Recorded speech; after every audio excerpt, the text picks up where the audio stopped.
saya akan menjelaskan tentang seputar teknologi informasi.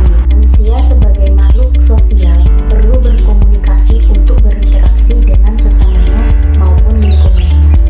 Salah satu fungsi komunikasi adalah untuk saling bertukar informasi antar sesama. Dengan adanya komunikasi, pengetahuan manusia akan semakin bertambah dan berkembang.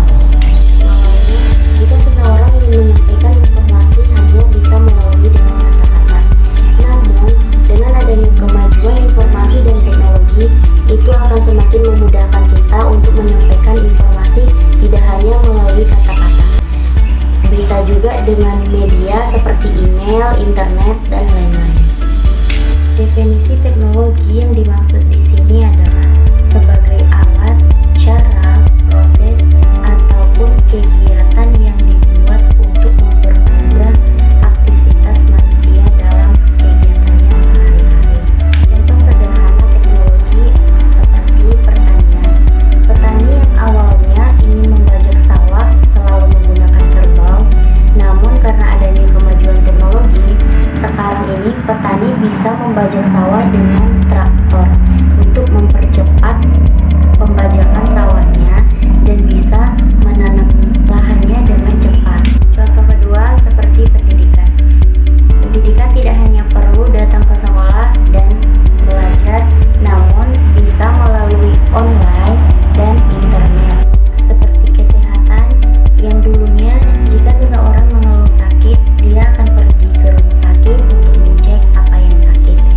Namun dengan adanya teknologi lagi, manusia bisa konsultasi melalui online maupun yang dulunya orang-orang selalu bertukar uang secara langsung, namun sekarang bisa dilakukan secara elektronik seperti berbelanja online melalui GoPay, ShopeePay, atau apapun lainnya.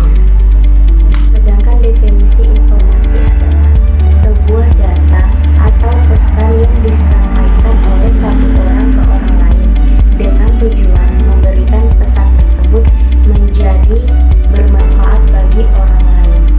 Sebagai contoh seperti pengumuman, berita, iklan, maupun media-media lainnya. Dan proses pertukaran informasi dari satu orang ke orang lain dengan tujuan untuk memberitahu perilaku yang tidak tahu menjadi tahu, seperti mengobrol, berdiskusi, menelepon, maupun bercerita tentang hal-hal yang saling menguntungkan bagi keduanya. Yang terakhir adalah manfaat teknologi informasi dan komunikasi adalah mempermudah manusia untuk berkomunikasi dan mempercepat proses pertukaran informasi antara satu sama lain.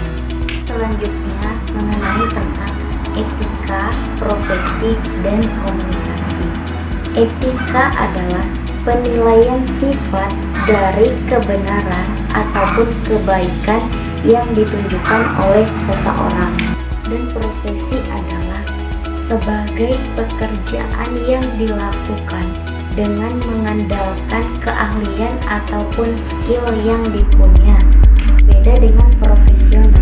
Profesional adalah pekerjaan yang sudah mutlak untuk diri sendiri dan dilakukan melalui pendidikan secara